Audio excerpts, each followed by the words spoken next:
Manusia adalah makhluk sosial yang tidak dapat hidup sendiri. Dalam kehidupan bermasyarakat, setiap individu memiliki kepentingan, hak, dan kewajiban yang harus dijaga bersama. Namun, dalam realitas sosial, tidak semua orang bertindak sesuai dengan norma dan aturan yang berlaku. Berbagai bentuk kejahatan seperti pencurian, kekerasan, dan penipuan hingga pembunuhan masih sering terjadi di tengah masyarakat.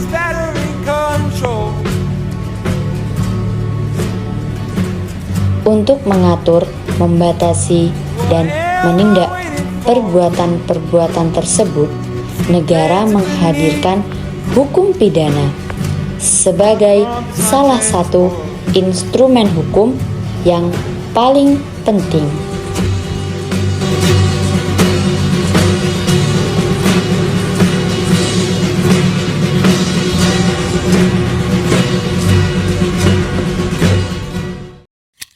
Assalamualaikum warahmatullahi wabarakatuh.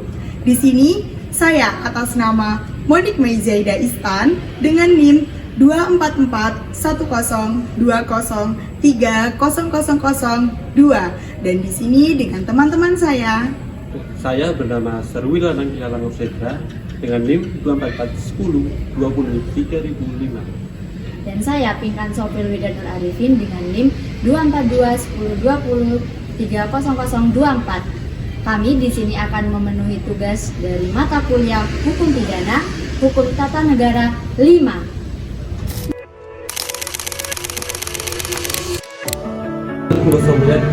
Hukum pidana adalah bagian dari sebuah hukum yang berlaku di suatu negara yang dengan dasar-dasar dan aturan menentukan perbuatan-perbuatan yang mana tidak boleh dilakukan dan yang disertai ancaman atau sanksi berupa pidana tertentu bagi barang siapa yang melanggar larangan tersebut. Intinya, hukum pidana adalah hukum yang dimana orang-orang yang dapat menentukan dengan cara bagaimana pengenaan pidana ini dapat dilaksanakan apabila ada orang yang disangka telah melanggar larangan tersebut. Lantas, apa sih sebenarnya tujuan hukum pidana yang katanya sangat penting ini bagi masyarakat?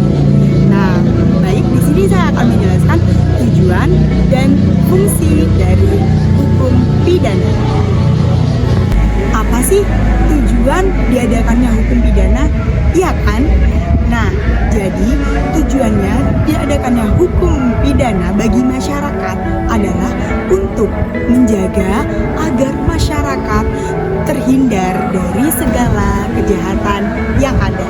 Gitu. Dan apa sih fungsinya dari hukum pidana? Nah, fungsi dari hukum pidana itu ada dua. Yang pertama, fungsi umum. Apa yang dimaksud fungsi umum?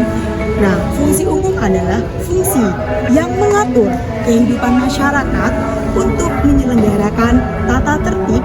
Nah, jadi kan fungsi ada dua, fungsi umum dan fungsi khusus. Apa sih bedanya? Nah, fungsi umum yaitu mengatur kehidupan masyarakat atau menyelenggarakan tata tertib dalam bermasyarakat.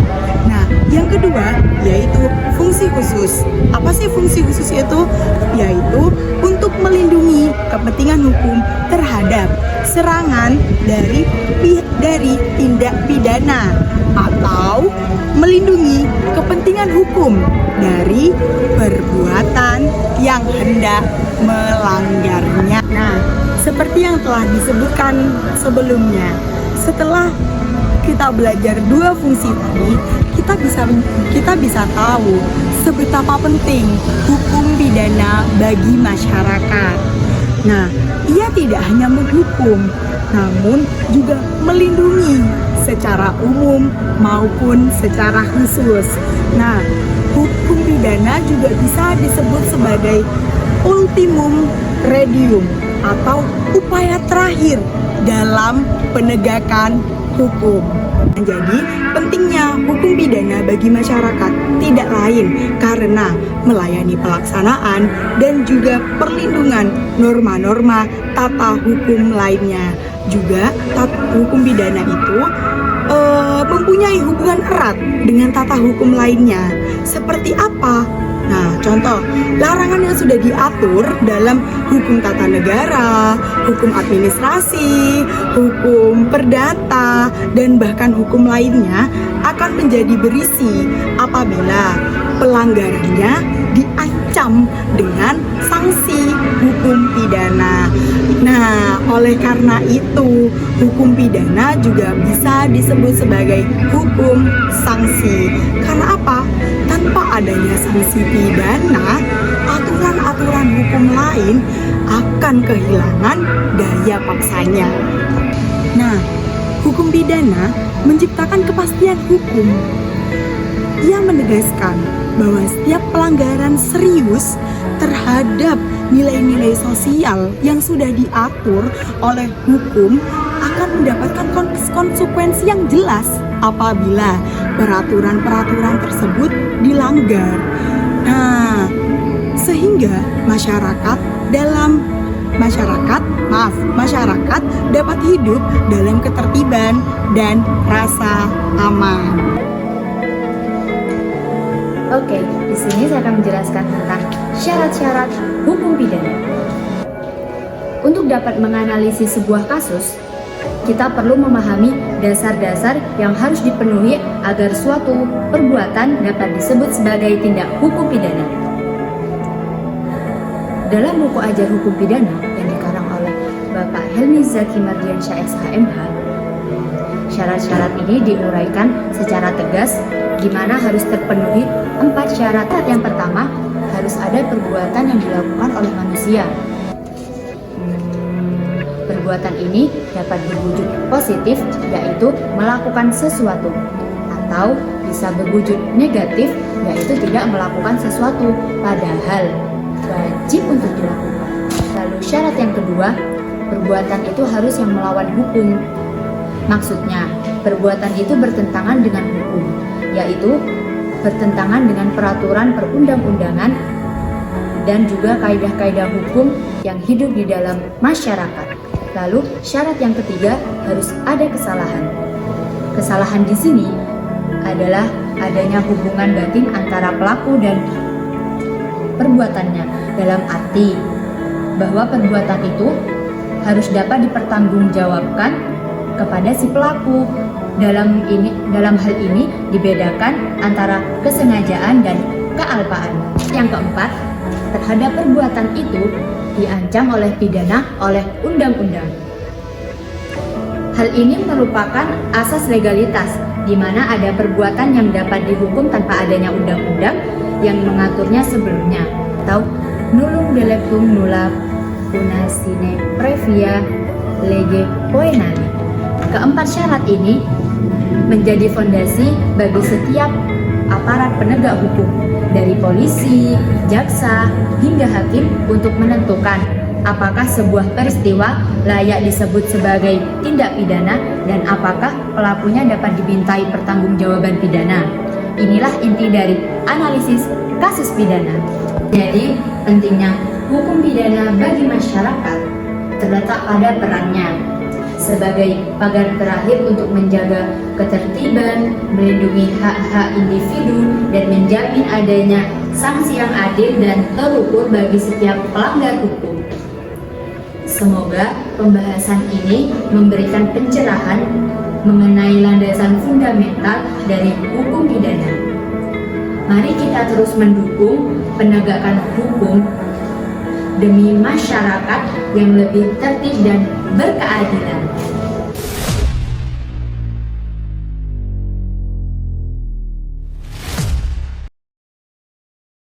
Contoh kasus pertama, jika seseorang mendekati sepeda motor di depan rumah dengan niat mencuri, ia baru mendekati itu dianggap perbuatan persiapan dan tidak dapat dihukum.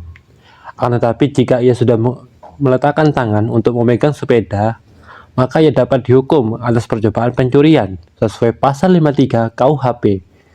Jika sepeda sudah berpindah tempat, meskipun sedikit, delik pencurian dianggap selesai.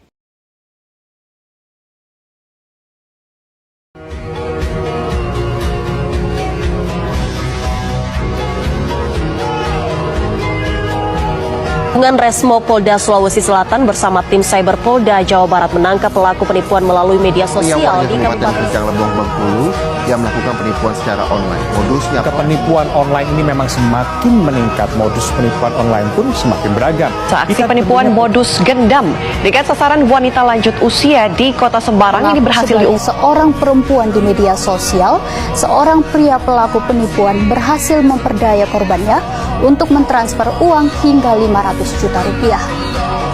Pemirsa, kenapa Indonesia menjadi markas bagi para pelaku penipuan online atau yang disebut juga dengan telecommunication fraud oleh warga negara?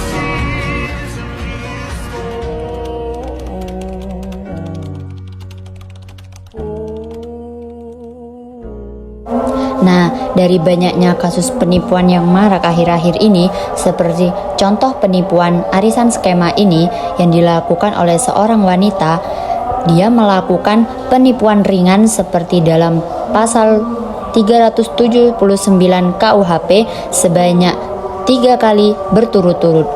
Jika total kerugian lebih dari Rp250 pada masa itu, maka perbuatan tersebut tidak lagi dianggap ringan, melainkan dikenakan aturan pidana penipuan biasa dalam pasal 378 KUHP karena dipandang sebagai perbuatan berlanjut. Kasus berbarengan tindak pidana atau yang biasa disebut dengan konsursus. Konsursus sendiri adalah perbarengan tindak pidana yang dimana satu perbuatan, dua kejahatan. Salah satu studi kasusnya, kita mengambil contoh yang ada pada buku ajar hukum pidana, halaman 43. Contoh kasus, si A melakukan pencurian ringan.